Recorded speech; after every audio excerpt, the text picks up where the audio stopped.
You know, there's a quote in this book that would be very appropriate. This is written by Spock himself, and it's a memoir of the challenges that he faced when he was one of the first Vulcan cadets in Starfleet. Exhilaration enhances the absorption of knowledge. In other words, live a little.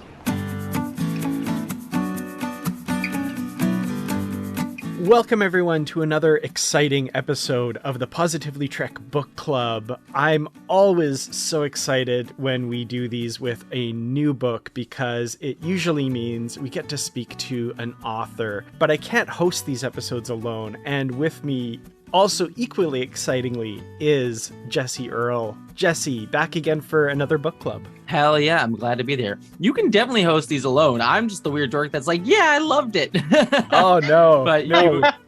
I'm glad to be here and help. But you are definitely awesome enough to host on your own. Not that I want you to. Authors really like it if there's somebody there just shouting, I loved it. Yeah. No, I'm here to be that person. I mean, at this point, Una, I feel bad because every time I go out drunk with my friends here in Seattle, we get drunk. We end up just talking about your books, and then I tweet at you that we're doing that. Well, the only complaint is that A, I'm not there, and B, you're not recording it, and sending it to me. So get on top of that, please. I will. Next time I will. There's been many a conversation about your books had in Seattle bars across the area. Oh, bless you. I really like that. If I feel my neck burning, I'll know I'm being talked about. Excellent. Well, as I'm sure everyone has figured out, that other voice you just heard is the author of the novel we'll be talking about, Una McCormack. Her latest book, Star Trek Picard, Second Self, is the subject of this show. So, Una, welcome back to Positively Trek. We're so thrilled to have you here. My absolute pleasure. Always very, very happy to be here. Thanks for asking me. Of course, absolutely. Before we get into the book, there's a question that I'm sure is on a lot of Star Trek fans' minds right now, especially, of course, fans of the novels. And that's kind of the fact that it's been a little quiet on the Star Trek literature front lately. And this novel kind of marks a break in that long drought of Star Trek novels. And we've heard a few things from some authors as to why that's been. And I was just wondering if you had any insights into kind of the state of Star Trek publishing right now and what we might expect in the future. So this book was due out in May, as I'm sure you know. And then I think that publishing, like everything else, has been badly hit by COVID. And this got pushed till September, which obviously was a disappointment for me because it was meant to come out alongside season 2 of Picard, which is what it sort of bridges to. I'm not sure what that was. This was happening with a lot of my books last year, books that I was doing both with Simon and Schuster and then Trek books with Titan. All sorts of reasons. It could be down to shortages of paper. It could be down to distribution. You know, if you print abroad and then you can't kind of get the books distributed. I'm not sure what the specific reason was, but the powers that be decided this one had to shift from May to September.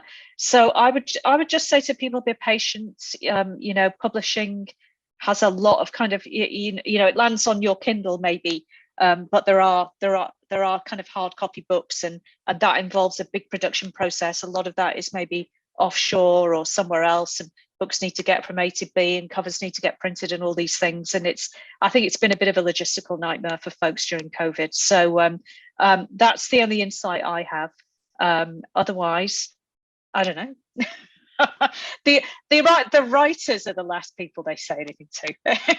Why can't they just replicate these things? Come on, just like one book, Una McCormack, please. I don't mind, so long as, you know, the pennies come my way. I'm quite I'll keep on churning them out. Absolutely. Yeah. Well, I just wanted that little bit of logistical stuff out of the way because I know people will be asking, but sure. Let's get to the meat of this, which is this wonderful novel, which, if I may say at the top of the show, was well worth the wait, even though we had to wait a little longer for it. So Thank you. Excellent. Thank you so much. I think it's my best yet, actually. I'm really pleased with it. Yeah, I'm really, really proud of it. And it's been so frustrating having to wait so long. It really has. Bet.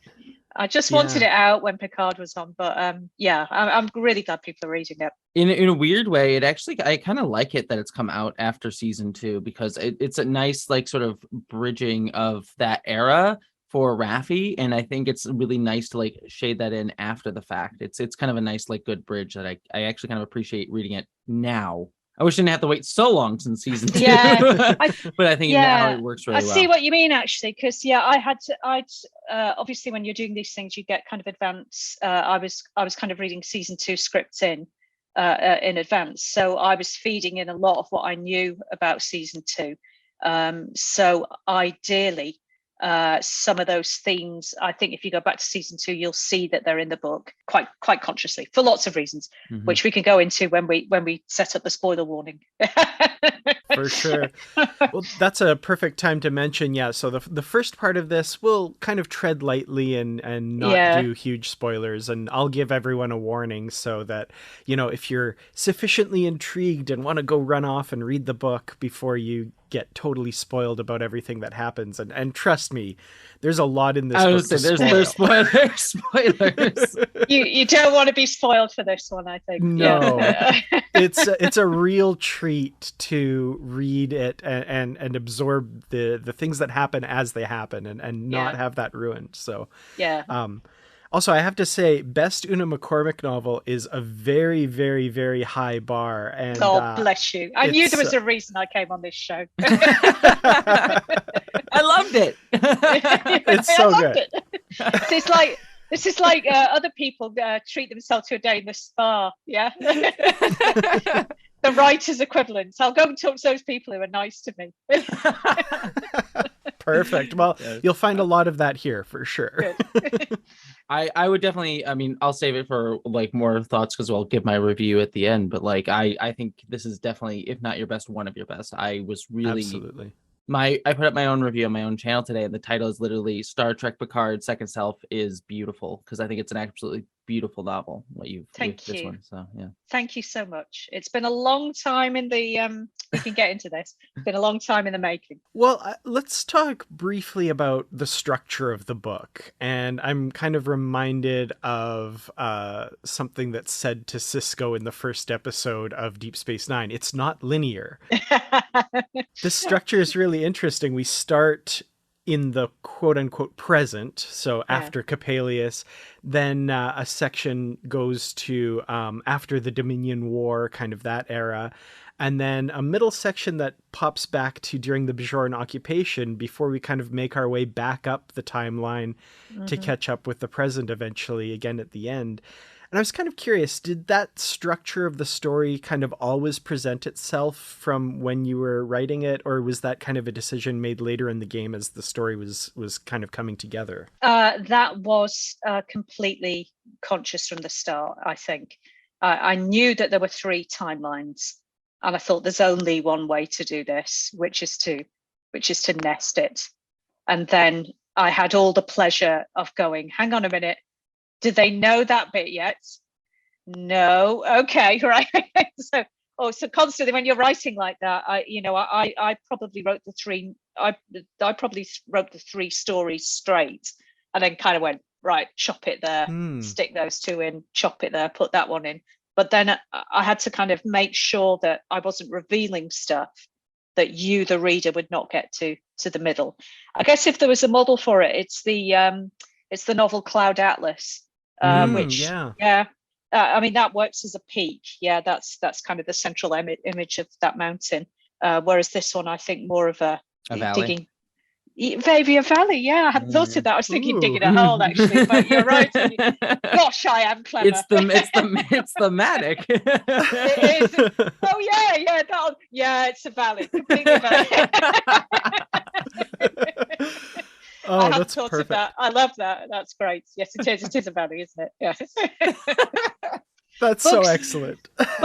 books do this. They have their own designs. It's like it's like being in the hands of a prophet. You don't know what they've got lined up for you. So books do the same thing. No, I do that with videos and things too, where it's just like I film something and then it's like, oh, that's very serendipitous. That matches what I was trying to do. And then people will be like, you're so smart, Jesse. And I'm like, yes, absolutely. sure. Completely conscious. Absolutely on there. Yes, it's a valley. It's shaped like a valley. Mm-hmm. That's perfect. I'm always curious. I love that insight into how it was written because, like, I think when we read novels, we tend to think, well, you start writing at the beginning and you finish until you write the end. And with a novel structured like this, like, my brain had kind of a hard time figuring out, like, how would you have written this? And that makes perfect sense that you would have kind of segregated the stories and then made it fit that valley model. I love that. Usually what you do is you kind of, you're in 3 fits and starts. I sense like you write a third and then you kind of go, okay, right, what do I need to do for the next bit? And you kind of go back and then push up to 2/3 and then you sort of do the last bit. But I think in this case, because I had those 3, also it feels a lot better when you're on a tight deadline to go, yes, I finished that bit. So there you go. But the middle section, this sort of heart of the valley, is stuff that I've had in my brain for, I was thinking back now, almost 20 years. So this story's had a long kind of genesis. That central story is one that I've been mulling over in various ways for a very long time. I don't want to say for spoilers, but when I read the book and figured out what that was going to be, I'm like, yeah, that makes sense for Una. This fits. But kind of a question on that though, too, with like structuring it that way. What you said, it was like the intent from the beginning. What was the hope with like being able to structure it that way with the characters? Because for me reading it, I thought it was just a really cool thing to just see, especially for Raffi specifically, but I think just culturally on the people that you meet there. It's like you meet people after these really horrific events, both personally and culturally and societally, and then you go back and see it actually happen, but then see that that's also layered upon something else that came before, and then go back even further. And I thought that was just so intriguing a setup, and I'm curious, like, what sort of made you think about that and decide to structure it that way? Well, partly because of the nature of the story that it is, which we won't get into yet. Yeah. So the kind of science fiction story that it is, so that kind of playing with linearity and with time obviously presented itself, but also because I think it's I'm always really interested in how and when we meet people in their lives. Yeah, so we've sort of met at this moment in our lives. If you'd met me 30 years ago, I'd be a completely different person. And yet I carry that story with me. You just might not have it from me immediately, but it's part of the texture of the way I speak or the way I interact. Or if you knew something about me from my past, it would explain how I'd reacted in a certain way. And I'm also really interested in the way that people re-narrate themselves and how they sort of weave the stories of their own life and retell or either get stuck in loops, that are perhaps not good for them, and how they break out of those cycles. And of course, always behind any story that I write in the Trek universe is this idea of the never-ending sacrifice.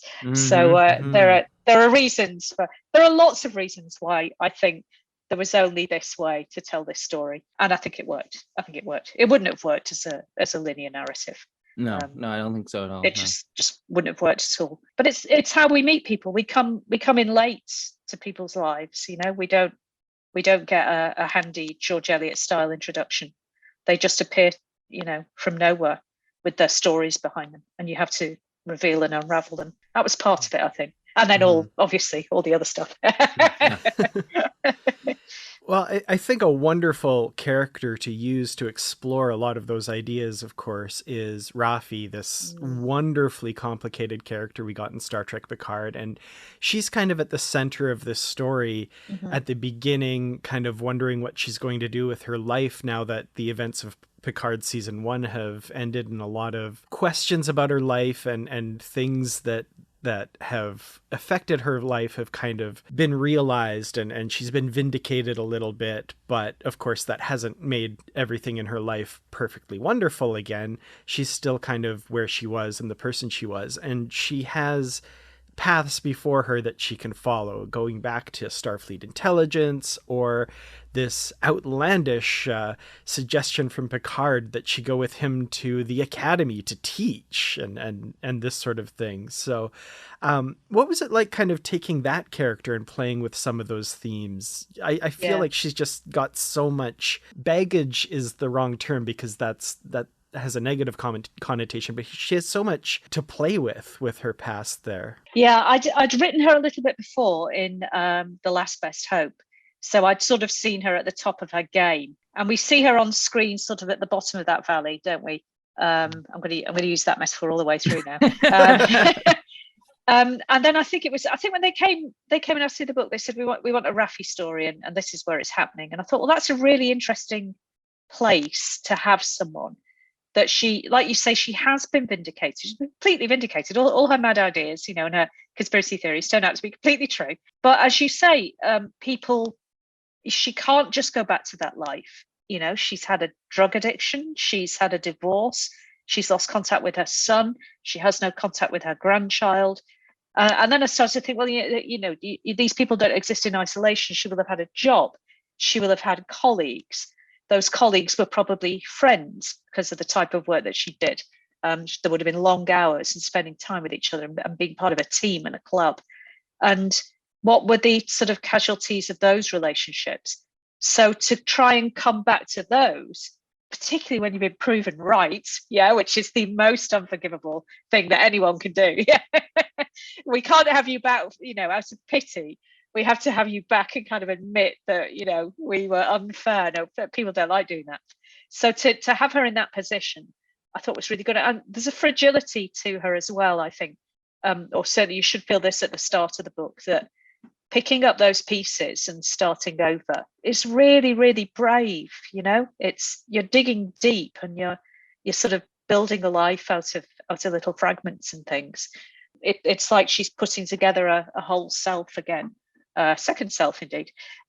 So that was how I was thinking. I've got a lot of time for Raffi. She's a great character. I think Picard is awful to her. Yeah.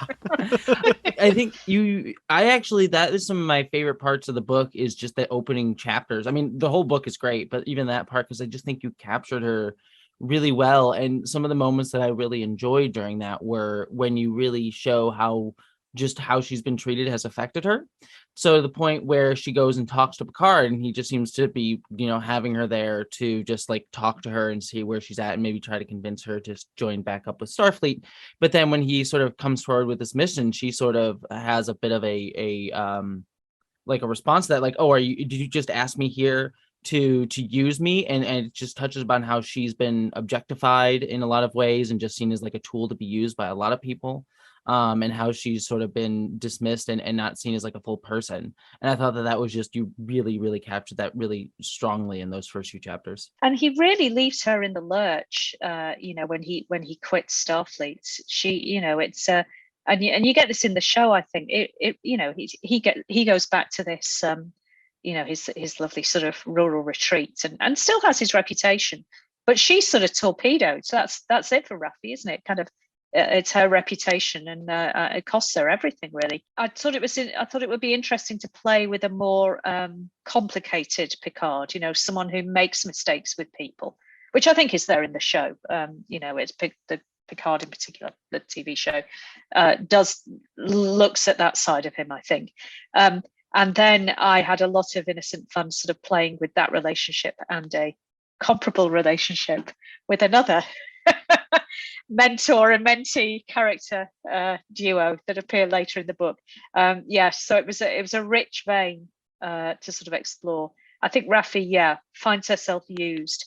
People see her as a resource, and they rarely see her as a person, and that's very painful to her. Well, one last little bit before we jump into the spoilers, I think, is I just want to sing the praises of your use of Elnor in this novel.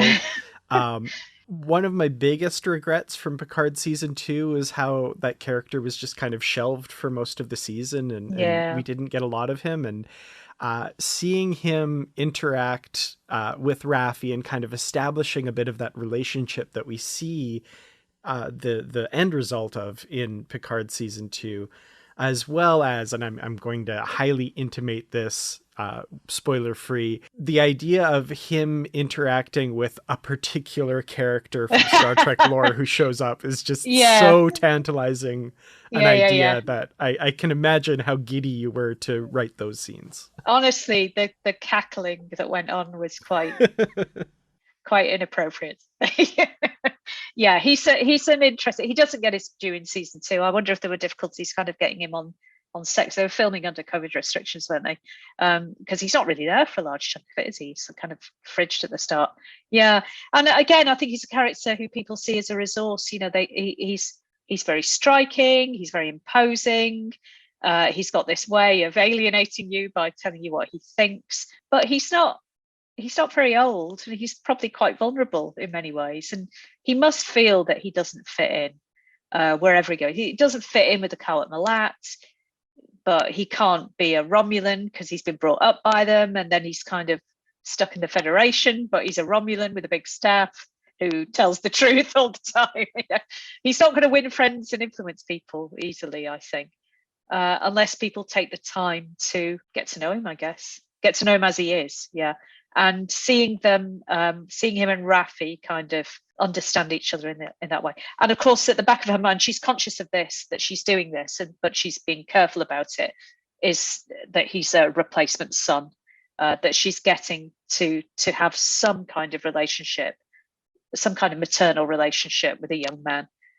But she's quite careful about that. I think Raffi's quite sensible about that. It's also interesting having him in this novel. Again, no, not to cast aspersions to season 1 and 2 of Picard, but like his character being someone who always tells the truth isn't really, I feel like, fully utilized in either of those seasons, just in a thematic way in my mind.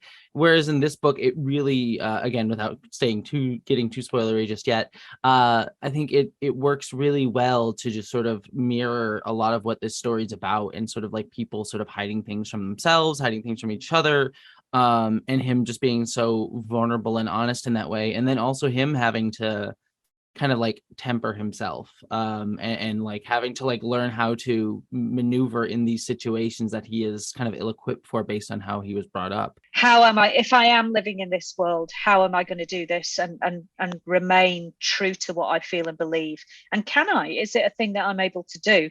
I think he acquits himself pretty well, to be honest. Mm-hmm. Yeah, he's. I think Raffi at one point says, you know, you're probably the only blameless one here. So, yeah. Yep. The sad part about doing these spoiler-free bits is like we've so barely scratched the surface of what the story is. So if you're listening and you haven't read this, you honestly, you have no idea what this story is really about. So we're going to get into spoilers now, right after this brief break. And when we come back, we're going to talk all the spoilers about Picard's Second Self with Una McCormack. You have been warned. This episode of Positively Trek would not be possible without the support of those of you who have gone to patreon.com/positivelytrek and signed up to become a Patreon supporter of the show. Thank you all so very much for your donations. They truly do help bring this show to you each week. Thank you especially to our Constitution class supporters, Joyce Marin, Justin Ozer, Jim Stoffel, Jessie Earl, Dave Garcia, Rick Young, Paul D. Kinnear, and our associate producer for the month of October, Linda B. If you'd like to become a supporter of the show, go to patreon.com/positivelytrek. You can get perks such as early access to episodes, ad-free versions of episodes, exclusive content, shoutouts, associate producer credits, and much more. Once again, that's patreon.com/positivelytrek. Thank you all once again. And now, let's get back to the show. So we have this mission that Picard is kind of cajoling Raffi to go on and, you know, to take Elnor. Both ideas that she's kind of pushing back against, but, you know, she does kind of go along with this and takes Elnor. And before that, we kind of talked a little bit about this, but her reconnection with her intelligence buddies at the Romulan desk at Starfleet Intelligence, This scene was like, it felt so weirdly familiar and heartbreaking. Like, I feel like we've all kind of been in those situations where we've left and we've changed and we've come back to the familiar places, and your friends, maybe they've changed too, but not in the same ways you have. And you're kind of now at odds or at different points in your life. Were there like real life experiences that kind of informed that, or it just felt very universal to me that like we've all had that kind of happen? Yeah, I think maybe when I left my first job, which is probably my only job, and we've been quite a tight knit group, partly because our boss was not a very pleasant person, so there was quite a sort of blitz spirit. And I finally had enough and kind of went and left. And I really miss them. They people you spend all, it's not always the case when you work at a job that, they become your friends. But in this case, there were some very, very good friends. And I think I caught up with them not long after I'd left, maybe a few weeks. It was strange, yeah, because they've changed because you left, yeah, partly. So you're different and they're different, but they're still the same. But you've made that decision to leave, and there is no going back. So a little bit of that, much more poignant in Raffi's case, because they've ghosted her eventually, because she's constantly getting back in touch with conspiracy theories, and eventually they've stopped returning her calls. So I think it takes a lot of guts for her to go back in there. So Picard doesn't probably realize exactly what he's asking. That's always Picard. Well, yeah, it's fine. Just go back. Just do that thing. Yeah, it's fine. Don't worry about the emotional weight of that. No, I never worry about the emotional weight of anything. So why are you doing it? So yeah, she does it. She goes back in, and she kind of acquits herself, and she learns a few things that maybe she hadn't understood about. Maybe one of them was always jealous of her being the star, and she sort of realizes where the friends are, and carries on with one of those friendships, doesn't she? So one friendship is kind of rekindled. But yeah, she goes back into that office, and the pictures haven't changed, and the people are still the same, but a few more grey hairs and a lot more bitterness. And it's a hard thing she does, but Raffi does it. Raffi's got guts. Yeah. Absolutely. Yeah, I liked that symbolism of the pictures on the wall being the same, and her saying like, "Oh, you should update that." No, we like it the way it is. Yeah, that's fine. You imagine if you take it off, there'd be that kind of little rim of grey. Yeah. Absolutely. Yeah. Exactly. And I'm thinking of an office. I did some work for a government department once down in London. I think I was thinking of some offices I went in there where I thought those paintings haven't moved in years. Yeah. And nobody's looked at them. Yeah, they're just there. They're just there so the wall isn't bare, and nobody is actually looking at them. But if you took it away, everyone would freak out. Yeah. Or if you just moved it sideways, I should have done that. I should try that out. It's like her. She just taps it a little bit. Yeah. I said that out loud, didn't I? But yeah, if you just sort of tilted it or something like that. Yeah, those and the people are like that too. Yeah. So somebody leaving is a big disruption, and then to waltz back in. So yeah, this mission, she's being sent basically to this world in Cardassian space that was a focal point of the Dominion War. It had been taken by the Romulans. There's this clash between them that we'll get to. We visit that era as well, but this is kind of opening a lot of old wounds for Raffi. There's a lot of indications that something horrible happened. We don't know what that is yet, but it's opening a lot of old wounds for her, and she's reconnecting with this old Tal Shiar spy master that she had this acquaintance with and this professional relationship, but also kind of maybe a friendship with, it seems. The lines are blurred there. I thought this character was really interesting. And I like that exploration of some of those relationships that she would have cultivated as an intelligence operative back in the day. Yeah, because these are people that they're not on your side, but they are on your team, if you see what I mean. Yeah, they're doing the same job as you, but they're at the, I think is that in this book that oh yeah, they'd have a Federation desk, wouldn't they? They'd have Federation affairs. Yeah. So but he's doing the same thing, but spying on her. Yeah. So he'll be having the same conversations. He's another second self, isn't he? I guess. Now I think of it. It's totally intentional. Totally intentional. Oh what a brilliant book this is. So he's doing the same stuff, but of course his loyalty is somewhere else. But then there's the kind of brotherhood of spooks, isn't there? There's the people who are more front line than perhaps their bosses who are making the decisions. So he'll understand Raffi a little bit more because she's closer to where the action is happening. And maybe their bosses, the Picards and whichever praetor is making the decisions up the chain, they don't have as much in common with. Yeah. So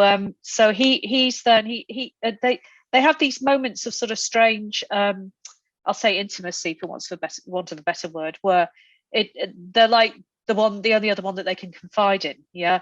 I know he understands, even though given half the chance his colleagues are going to be killing me. Yeah.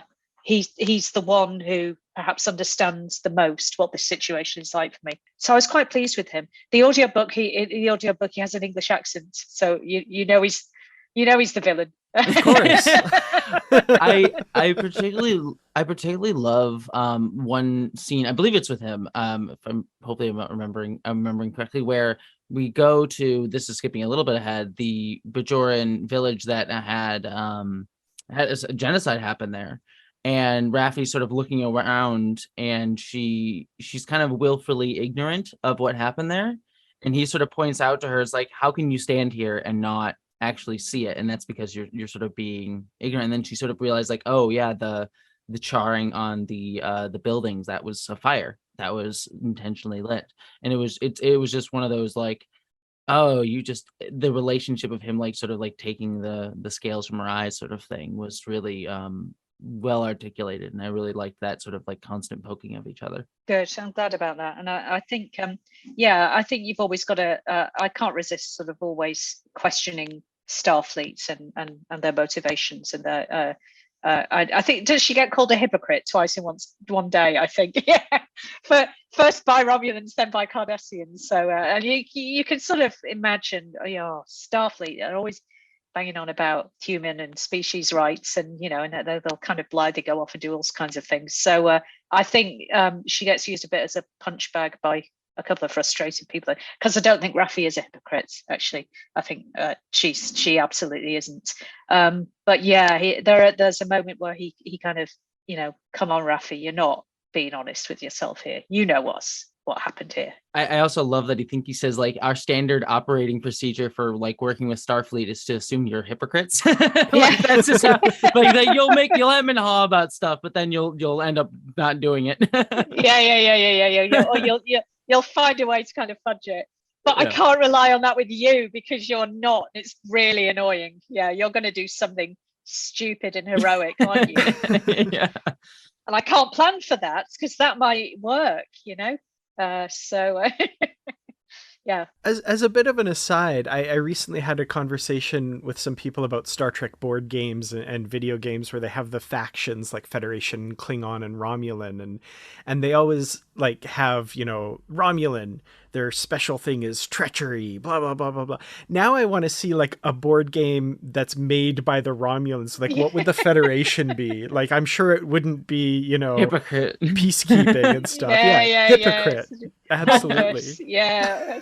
Always spouting Shakespeare. So I'm watching Rings of Power at the moment. I'm actually really loving it, and I feel like it's a massive piece of anti-Elvish propaganda. It's like we've heard enough from those guys. Yeah, those guys are clearly awful. Yeah, now you're going to get the dwarves' point of view and the men's point of view.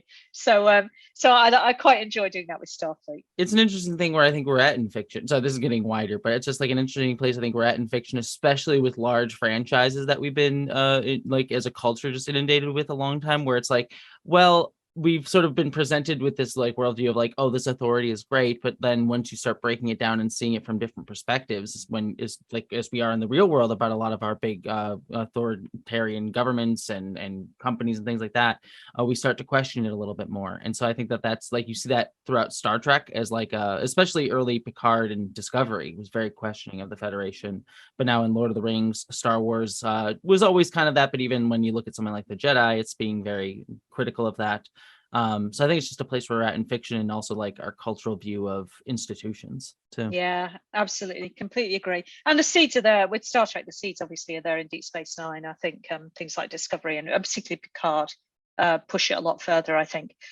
So that's one reason why I think a Picard book that hooks up with DS9 themes and stories was a good way to go. Absolutely.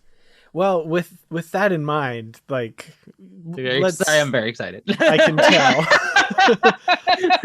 Let's just blow it wide open here. Of course, Raffi is sent to apprehend a Cardassian war criminal. Who could it possibly be? Who could it be? Very early on in the book, I'm like, could this be Garak? Oh, it's Una McCormack. Yeah. Okay. I was completely until that moment where she's giving the briefing with Rios. I was like, oh, it's gonna be someone random, whatever. And then it's like Garak's like, oh, I think I literally tweeted at you, Una, where I'm like, of course, you just wanted to write a Garak novel. That's all it was. It was literally that moment. That's really, really funny. Yeah. That's when I literally tweeted at you. That's so funny. I'm really interested to know when people kind of go, yeah, of course. I'm glad I got you that far, Jesse. No, I should have realized it sooner, but I was sort of like, yeah, no, it's a Picard novel. It'll keep us, because more mine was just the cynical thinking of like, oh, they won't let her play with Garak. She's writing a Picard book. They won't let her have that toy box right now. And they let you, which made me very pleased. But I sort of had that in mind of like maybe the publisher thought rather than the artistic thought. So I can't tell you how pleased it made me. Oh, sure. Let's just do it, we said. Yeah.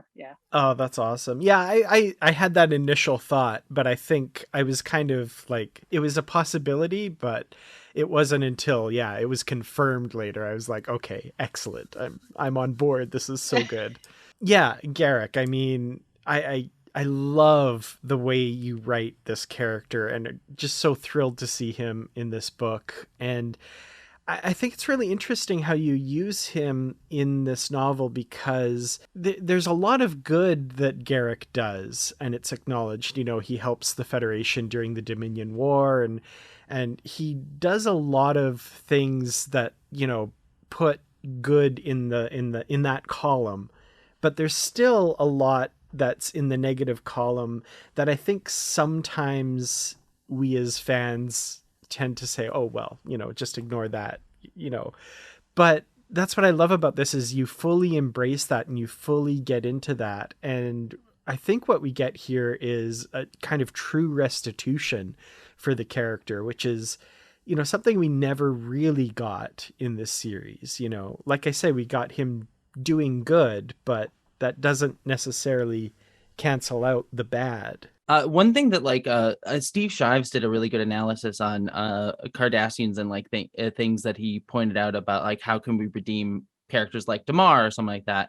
I think his point that he made, which was really, really interesting, was like it's harder to redeem someone like Dukat or Damar, which we don't redeem Dukat, but it's harder to do those characters because we know specifically what they did. Whereas Garak is a character who is alluded to that he did terrible things, but we don't specifically know. And so that allows us, the audience, to sort of like, as Dan, you said, we can be like, oh yeah, it's fine. Like we don't have to deal with it because we don't have specifics. And in this novel, that's what I really, really appreciated you struggling with, is like, oh no, we're gonna see what Garak did, and it's absolutely horrible. And then trying to draw us out from there, I think was a really, just in the structure of the novel as a valley, was I think really it's a difficult subject matter to wrestle with, and I applaud you for doing it. Thank you very much. I think it's Garak beguiles us, doesn't he? You know, because he's so charming and he's so funny and all of these things. And we do see him do some pretty bad things on screen. We see him torture Odo. We see him attempt genocide. We see him murder several people in cold blood, and we know we know he's murdered a few people off screen, Romulan senators and their bodyguards. So there are quite a few things that you kind of sit back and you go, that's got to be the tip of the iceberg, guys. Yeah. This is when he's tempered. This is when he's got his career as a tailor and he's not an active member of the Obsidian Order. So exactly. What were you doing in the day job, Garrett? Because it's shocking what he does to Oda. It's genuinely shocking when he tries to eradicate the founders. And we get to the end of his story and this terrible thing happens to Cardassian. We see he's almost broken at the end of the show. But it really, really mattered to me to kind of go, okay, I'm gonna take this seriously, because you've got to take that seriously. You try to eradicate a species, you torture someone who's effectively a friend. We know there's casual murder that you do. You kill that Obsidian Order guy in Second Skin and that kind of thing. Lots of quiet asides where you go, that's a moment of truth. So he there's one bit, I think he got it when he's down on Bajor, I think the Rugal episode, and he's talking to the woman who runs the orphanage, and she goes, well, I was in the resistance, of course. And he goes, perhaps we did meet. And you go, oh my God. Yes. Wow, you cold-blooded, So within all the beguilement and the charm and he's very funny, I thought I've got to really take this seriously and follow where this goes. And just see what happens. And this is what happened. So and then you think, well, how do you what is justice here, or how do you deal justly with that? And what I hope is that by the end of the book, people aren't quite sure. They don't know whether this is justice or fairness, whether he has or hasn't got away with it. But I hope it makes people think. I guess.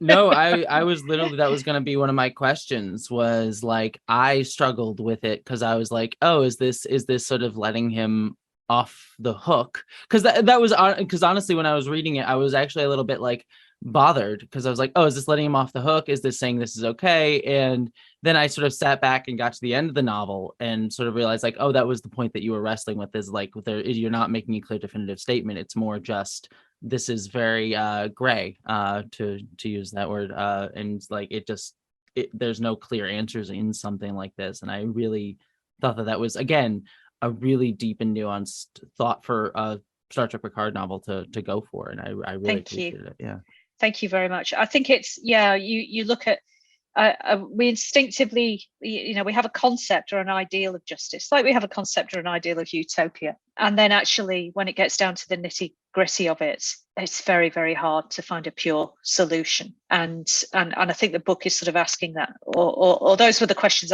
I don't want questions answered in a novel. I want sort of questions. I want my mind open to new questions, and I hope that's what this does at the end. It should feel open, and that you're not sure. You just made me think about like the difference in our society, then also Picard and people's reaction stuff, because we are, especially in the United States where I live, the idea of justice is very punitive, like we want to punish people, whereas the Federation's ideal is to be very restorative, like we want to restore people. And it was an interesting sort of like seeing that push in like Discovery season 4 with Booker at the minor spoiler for season 4 of that show, but at the end of that show, like he gets Booker does some bad things and he gets a punishment that allows him to sort of like pay his debt to society while also like helping hopefully grow as a person. And I saw a lot of people bucket that's like, he should have been punished more for what he did, because that's our mindset as a society, is wanting to punish. And I was like, no, we should always want to restore. And then I get to this book and it complicates it in the sense that like, I think the angle that Garrick gets at the end is he gets to have that moment of being restorative. He gets to have that moment of like, he gets to try to work to pay back in a uniquely Star Trekian way, gets to pay back his debt to society or work to try and make it a little bit better or fight back for that. But then you sort of think it's like, but does he deserve to be punished more? Does he deserve that? And so it kind of like, again, it sits in that gray between the desire to punish and desire to restore. And has he already been punished? What happens when the implant breaks down, or a near decade of exile amongst enemy aliens, or the near destruction of his species and his homeworld and his civilization? Are those the punishments? All of these things, I think. It's the work that he does after that to kind of rebuild, Is that a kind of repayment? So all of these I sort of wanted out there because I don't think there are easy answers to these things. And he's a uniquely complicated character to do. I mean, Ducat, you just string him up, yeah. Yeah. So, yes, even me, anti-death penalty, hang him high, Toss him into the fires of the power. Exactly. Let the prophets have their way. So, but the prophets have got other plans for Garrick, hilariously. So, but yeah, those are things I really wanted the book to sort of questions I wanted it to pose, but not necessarily to answer, because I think people need to make their own decision about that. Yeah, and I love that we do get the multiple perspectives on that. We have the Bajoran. I can't remember the name of the organization, but the agent who their job is to go and assassinate or take into custody former Cardassian war criminals. Yeah. He's satisfied by this. Like, he kind of sees the value of this. And someone like Laris, who is also very personally affected by the actions of Garrick, is ultimately not. She feels that he's gotten away with it, kind of thing. So I do like that we get to see those perspectives play out like that. Yeah, very much so. Bajoran Mossad, I was calling them, but yeah. That was the shorthand in my head too, for sure. Yeah, Bajoran Mossad. Qowat, I think they're called. Yes, so, thank you. Oh, I was very pleased with that invention. Of course they'd have these guys, wouldn't they? Yeah, They absolutely would, Oh, yes. So stick him in. Yeah. So, and he's been on the spot. I think he's watched this unfold, whereas Laris, I think, who hasn't watched this all unfold, can take a more kind of abstract view. But both positions are right. I think both have got she has a personal stake, and he has acquired a personal stake. I don't think there's somebody directly that he knows. But obviously he's Bajoran. He's been deeply harmed by these people. So there's that stake. And I tried to make sure that everyone acknowledged that it was up to the people who had been harmed to kind of have the say of what constituted justice or not. But then, as you say, they don't agree on that. Some do, some don't. I did appreciate that as well when Raffi says, he's your prisoner. You get to make the choice. You have to make the choice here. I thought that was an important moment, and kind of shifted my mindset when I was reading it, because I'm like, oh, the Starfleet officer, they're going to be in charge. Wait, no, of course, that makes the most sense. So this is Bajoran business. It ends up as a conversation between Toes and Apra, doesn't it? The Bajoran woman at the end. It's for the Bajorans to decide. And they decide. They make their decision on the spot. Yeah. And I love how even Garrick is scared of this choice too. Like he's nervous about it and doesn't like. It seems like an easy thing for him. It's like, oh, I get to get away, but that's not the case. And he, in a way, like there's a certain penance you're talking about. Like, oh, he has to live among enemy aliens. He has to literally live the last parts of his life like wearing a Bajoran face and being a Bajoran. I think it's just in like a poetic. I think even he would say a poetic end to his life. I think the prophets thought through this one. yeah. I'll start with a bunch of kids as well. Yeah. It's not even a quiet retirement. It's sort of a bunch of howling kids. Yeah. I'm curious your thoughts on this, because I was trying to think of, there's some interesting parallels between the end of Garrick's story and the end of Ducat's story, where they both take on Bajoran faces, but for wildly different reasons, obviously. But I thought that was interesting, that Garrick is wearing this face to kind of do penance for his life and the things he's done, and Ducat takes on that face to further his exploitation of the Bajorans and that sort of thing. I was just wondering was that any of that on your mind while you wrote that?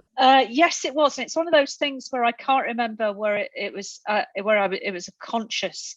I tend to be quite intuitive in these sorts of choices, and then afterwards I go, oh right, yeah, I see why my hindbrain made that choice. Yeah, but I was conscious quite early on that it was a direct parallel, particularly as the prophets both intervene in their ultimate fate. But I think they are more forgiving of Garrick, who I don't think has themed, so agreed.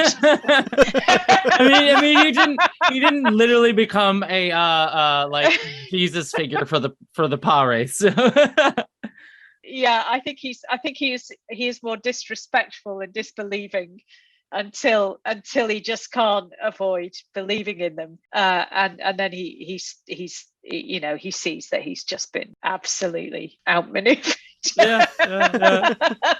By some considerably more powerful beings, who turn out to have a sense of humor.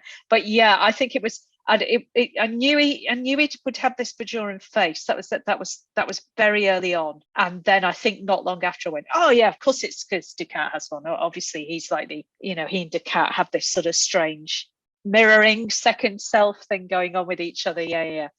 So that did obviously have to be there. Ducat's version is always a bit more twisted. I have literally nothing good to say about Ducat. I just despise that character so much. A genuine thing. I really, really try always to find the decent bit in a character, but I can't do it with Ducat. Can't. Well, I think I'm gonna have a compliment and then a question real quick before you, but just to jumping off the Ducat thing, I think also it's partially because Ducat never takes responsibility. Like Garrick, for all of his faults, he is very keenly aware of what he's done, even if he doesn't let other people see it or let people into it. I think he's very keenly aware of the weight of it. Whether or not he lets himself emotionally feel it is a different question at times, but he knows it. And I think Ducat just constantly is like, well, it's not my fault, it's other people's fault. And I think that's where part of our willingness to see Gareth more complicated eyes is taking responsibility, which I think is a conversation as a culture we have today too. It's like people denying responsibility, saying I'm being canceled or I'm being this or that. It's denying accountability.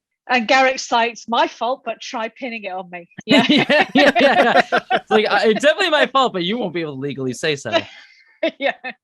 But so compliment and a question. Compliment is, I really just want to compliment you on the I think the really beautiful sequence when they go into that final bit when they're all heading in towards the center of the valley, and you get to see the grave that we ultimately learn in a few moments later is Garrick's grave. And that I was just like that moment sitting with that where everyone's sort of like is this has the name that Garrick kind of made up a second ago on it. So like, did he know this? And then Garrick sort of being confused and like kind of struck by it. And I think realizing slightly before everyone else does in that moment there, where it's like, this is my grave. I thought it was very beautifully written. The question that I have kind of jumps off of all of this is you worked so hard in a lot of the post-Nemesis books to like do a lot of work with Garrick to build Cardassian culture post the Dominion War, and you bring some of that in here, but also because of the nature of the fact that we're in a new canon, a lot of things have changed, and the like stuff that's happened to Garrick completely changed. Like he got to be leader of Cardassian in your other novels, whereas here he got to be like a Federation ambassador, but he's certainly living a much different life. And I'm curious to your feelings as an author, because I really liked that you took on the challenge and did something new instead of redoing the things that you've already done. But I'm curious as the author what that felt like to sort of think about this character and this setting in a new way than what you've already built. Yeah, this is a really, really interesting one, because I think I've said before, I kind of had a final book in mind for all that Cardassian canon, book canon, and I obviously I didn't get to do it just because of the way things shook out. But it's changed substantially, but quite a bit of what would have gone in there came over to this. Because it was, and I think you can probably see that from, if you go back to sort of Enigma Tales, you can see that, that there's the question hanging over Garrick of, what did you do during the occupation? So that was always the really big question in my mind. That was the thing that needed to be resolved. That would have been resolved completely differently, because there was loads of other stuff that had to be tied in, not least the presence of Julian Bashir on Cardassian Prime and the presence of Parmack and all this kind of stuff. And this is all solved in my head. Yeah. And then I thought, okay, all right, I've got this chance here to do one part of that story, and probably it's the part that is actually the most important, which is the question of the nature of his guilt and our beguilement in the face of his egregious acts. And that's the bit that I'm going to tell in this. And then it was just a case of going, okay, all right, then I just let all that go, and I go back and just tell that story. It was quite relaxing in a way. And as I say, I've sort of had this story about what happens at this temple in my mind as a kind of Garrick headcanon from before my first book, from before Stitch in Time, even, you know. So this has sort of been in my mind, and then to go back to that, and then it changed all over again because, of course, it had to work with this book. It was like going down back into the valley. And, yeah, it's almost like you had to make a second self, or like exactly, yeah, exactly that. The author was, you know, okay, got to let go of the kind of the beta canon and just tell this story, tell Garrick's story in the Picard universe, and I really love it. I just think it's amazing to get to tell so many variations of these stories, and the show does it. You know, we've seen loads of different Spocks and loads of different Kirks, and to get to do a completely different Garrick, but one that stood consistently and kind of on his own terms with what we knew in canon, and you know, what we know from Picard. To do a Picard Garrick, Star Trek Picard Garrick, and not a DS9 one or a beta canon one, just to kind of go, right, we'll just wipe it clean and see what would be the same and what would change. And this is what came out, which is really lucky. I was really disappointed I didn't get to wrap up that story. And then I thought, no, let's turn this into an opportunity and tell the heart of that story, but in this different context. And I think I'm really lucky that I got to do it. Lots of stuff I didn't get to do. Oh, you know, his final, you know, gets his comeuppance, the Abzenkethi get their comeuppance and this kind of thing. It's all there. There's loads of stuff that I was going to wrap up, but we didn't get to do it.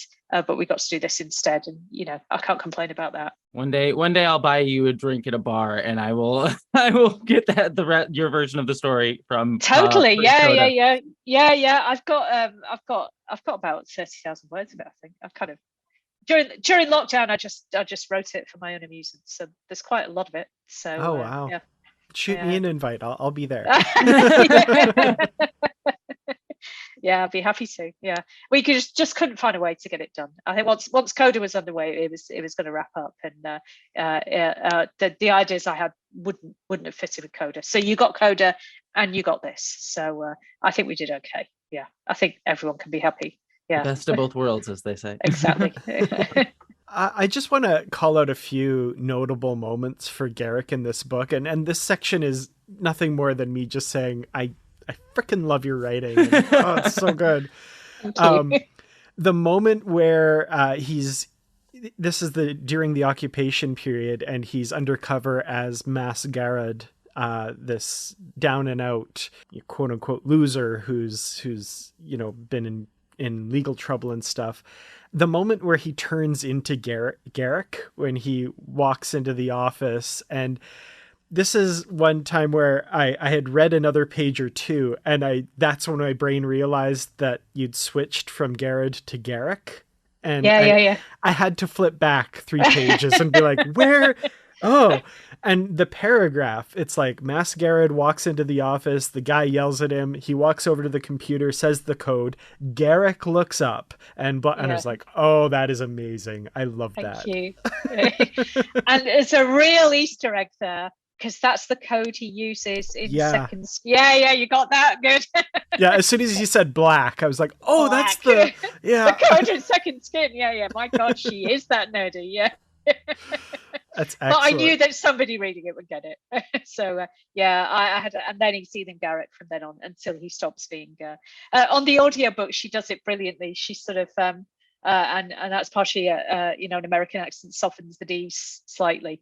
He's Garrod. Yeah, it's closer to Garrick. It just sounds because in my English voice it's Garrick and Garrett. Yeah, no, you see, wouldn't but she just blurs it beautifully. So it's like she's teasing you but playing fair. It's really, really good.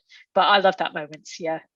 And the guy's all ready to punch him, and then he's like, "Sir, yes, sir. What can I do?" That was so good. literally not change. You could just shoot him here and nobody would be any the wiser, but you absolutely won't, because you don't know who's behind him. Yeah, or what rooms he's got bugged, and they're right to be afraid, I think. Speaking on we mentioned the audiobook, but since we spoke before we started recording, but just to mention, what is it, Jennifer Lavoie, I think is how you say her name. She's January Lavoie. January Lavoie, excuse me.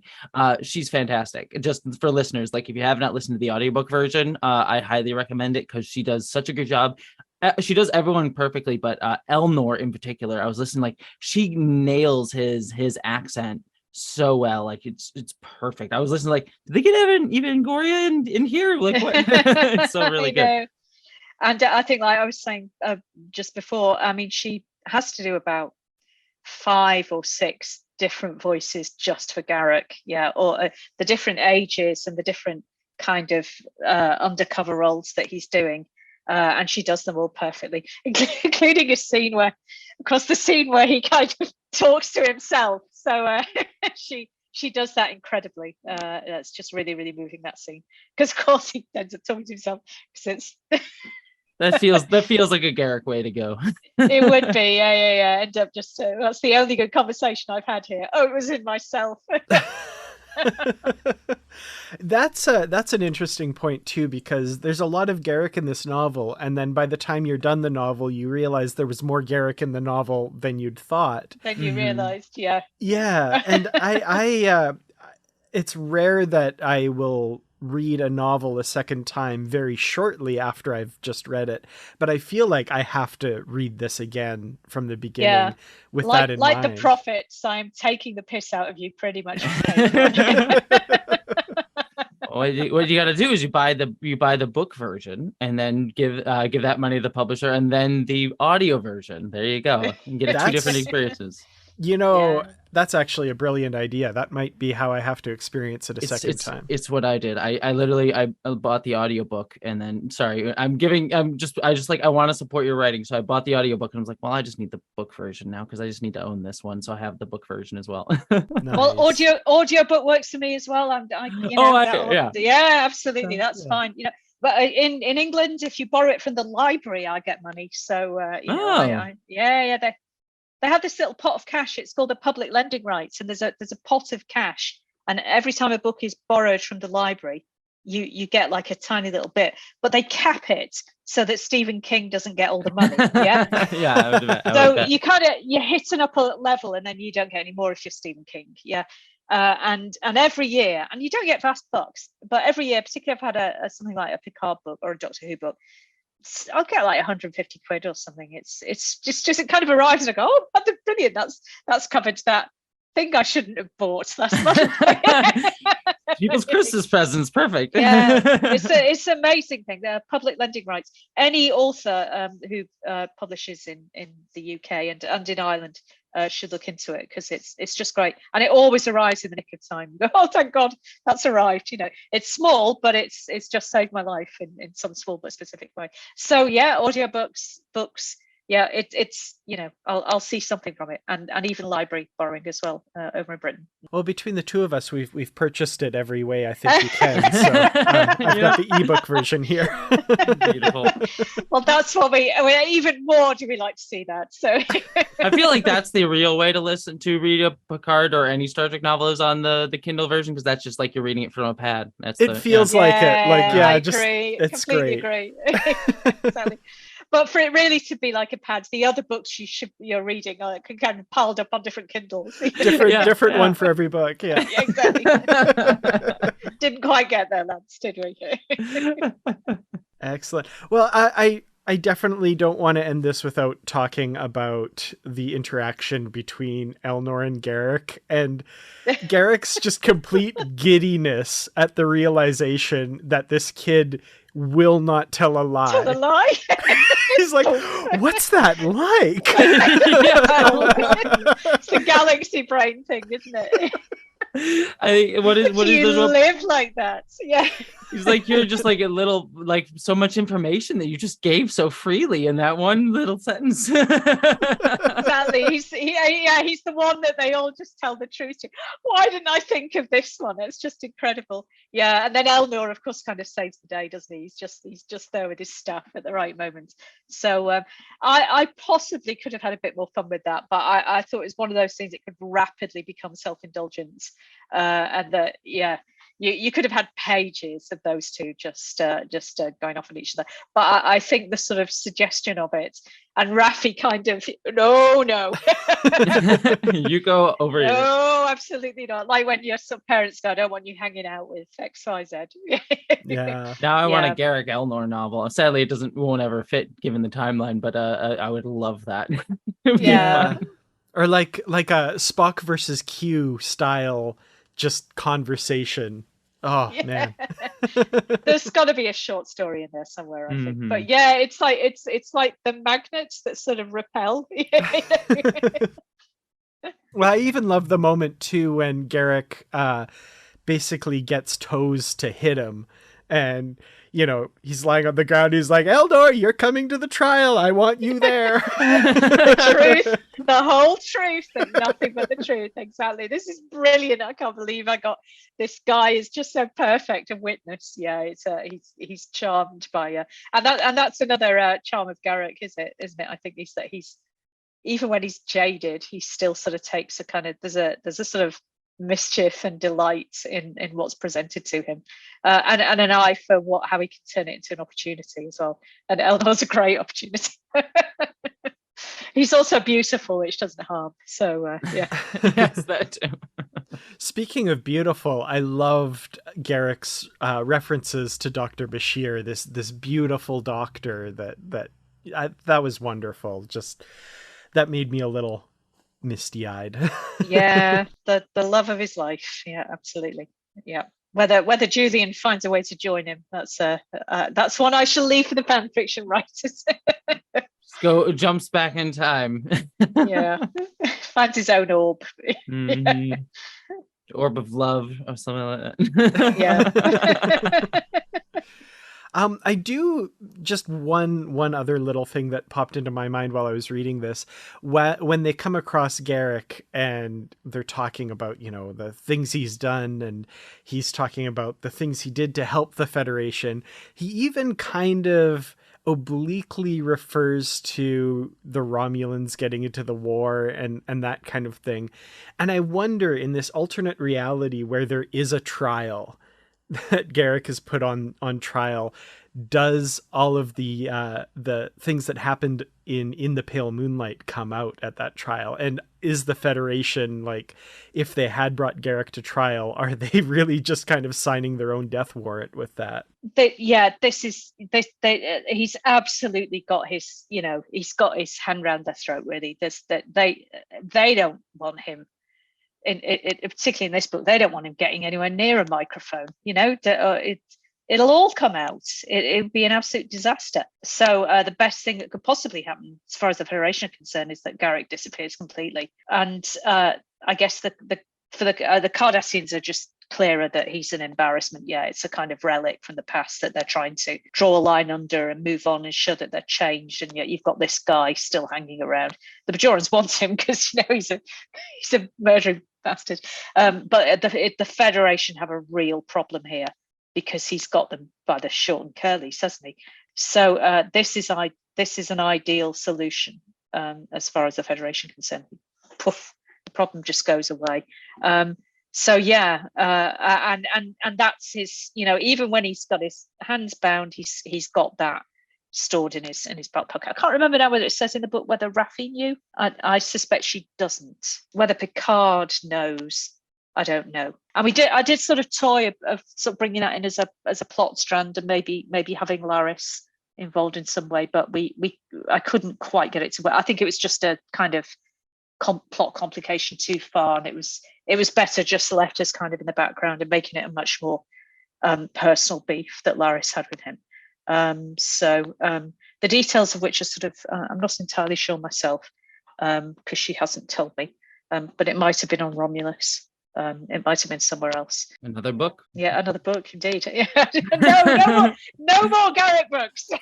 No, don't say that. You heard it here. Oh no. I'm done now. I'm done. Worked it out of your system. Michael Clark said on Twitter, he got it early, and he said to me, "Oh, that must have been it must have been quite emotional." I was like, "Yeah, 20 years of my life." Oh yeah. But I can't see what else I would tell now, but you never know. He's done that before. I feel like he's gone away and then he's jumped up on me. So so who knows? One last question I had too, because we focused a lot on Garrick, and I know this will be a harder question to sort of jump off on. Just the question of how that we talked about personal responsibility, but I also really liked how this novel, in going back each time, dealt with how this place that this book mostly takes place on has had these repeated genocides and attempted genocides. Not that I like that that's happened, but like how you showcase how these things sort of build up and almost cause each other. These sort of lasting resentments sort of build upon each other, and anger builds upon each other, and how people wish to sort of look away from it, and that allows it to happen again. It's mirrored in Garrick's personal story, but it's also shown culturally, the repeated building upon traumas and the willing denial of things. And I thought that was I was sort of like, I guess there's not much of a question other than a compliment, I guess, but I would love to hear you just talk about that sort of idea of this, like, cultural traumas and personal traumas just building upon each other. Yeah, I think I'm always very careful not to draw directly from historical examples. But I suspect that the histories that I have in mind would be perhaps Northern Ireland, and in this case, I think I have been reading about the massacre in Srebrenica during the Bosnian War. So I think that was preying on my mind as well. Which I think you've got the United Nations or NATO peacekeepers there who find themselves in a similar situation, and that obviously is a part of the world where there's sort of repeated reprisal and reprisal after reprisal. So I think there are places where there's people can't escape history. I think there's a line at the start of Ulysses. Is it at the start of Ulysses? It's one of the Joyce novels. It's either Ulysses or Portrait of the Artist. History is a nightmare from which I'm trying to awaken. And I think that gets into the book somewhere. But this kind of cycle that I'm just trying to get out of and stop it repeating itself. And I think people do act on that, and that it can be tied to specific locations and specific grudges. And then I think, because partly this is a little bit of a ghost story. There's a lot of kind of English Civil War stuff. So a lot of really good ghost stories in English literature kind of centre around the English Civil War and the kind of scars of that and the traumas of that kind of lead to haunting and repression and denial and all these things and unspoken traumas. So I guess these are all floating around. And as I say, I'm extremely careful to not sort of use specific historical examples, but it all feeds into a story that I want to tell, and that's centered on this place, I think. So, but hopefully it drew its own history. But I suspect all of us, wherever I happen to be, have Irish grandparents. I'm sure anybody, or I hope that, I wouldn't wish to experience them, but they can open that book and go, this is a history that I recognise or that I can understand, or that I maybe doesn't form part of my personal history, but I can see that it could form the personal history of other people. So that's sort of where the book came from. I definitely had in mind, especially the pain of the Starfleet officers who have been ordered to remain neutral while this could potentially happen right in front of them. General Romeo Dallaire of Canada was leader of a UN peacekeeping force in Rwanda in 93 and 94. Yeah. And his book Shake Hands with the Devil is all about just having to be there while this genocide happened around him and being completely powerless to do anything about it. And I definitely was getting those vibes from this and that experience. That's another good example. Yeah, that's sort of simultaneous to the Bosnian War, isn't it? Yeah, being neutral. You can't be. How are you neutral in the face of something like this? Yeah, horrible order. And Starfleet are so distant in this. They can't get there, and then there's sort of plot complications. And I think that at the kind of keel holding at the end, the admirals kind of go, yeah, well, we can't exactly, we're not going to do anything to you, are we? Because it turned out, if it had been a disaster, perhaps something else, a different outcome. But everybody sort of turns away from it, which I'm sure would make the Romulans, the Cardassians, look typical Starfleet, bunch of hypocrites. Standard operating procedure. Exactly that. Yeah. Well, I feel like I want to take this novel and stand on the rooftops and just yell that it's the definitive Garrick novel, but I don't want to ruin it for people either. So that's my hands are tied there a little bit. But I just want to ask you, Una, is there anything that you wanted to let our listeners know that we haven't talked about with regards to this novel yet? Oh, I guess you get a little appearance from Enlor Brentane as well. So yes. if that isn't enough, you get Enlor Brentane being kind of like the anti-Picard. So I would say mirrors, as you said, mirrors the relationship that Picard has with Raffi. And yeah, which is part mentor and part, he and she are part resource, but it's considerably less toxic in the case of Picard and Raffi. But if that's not enough to make you read, the presence of Enlor Brentane surely will be. Yeah, and you get to hear the amazing Paul Dooley in your head as you read, so it's so good. I know. He's great. How many episodes is he in? Is it like 4 or something? He's in The Wire, and then he's in Dye's Cast. And the very end of Improbable Cause. That's right. Yeah. And then it's in the first part of that other one where they're in the Dominion internment camp. Yeah. So it's either he's in 4 episodes. Can you believe that? It's incredible, isn't it? Yeah. Star Trek's worst dad. Yeah. Which is saying something. I know. It's kind of like the proud winner of that crown. I'm sure he'd be delighted. Like Garrick's just like talks to Alexander and just like, look, you think you had it bad, all right? Worf's a great dad compared. Yeah. Even to Zial, Yeah. Well, I think it's pretty obvious. I highly recommend this novel. I think everyone should read it.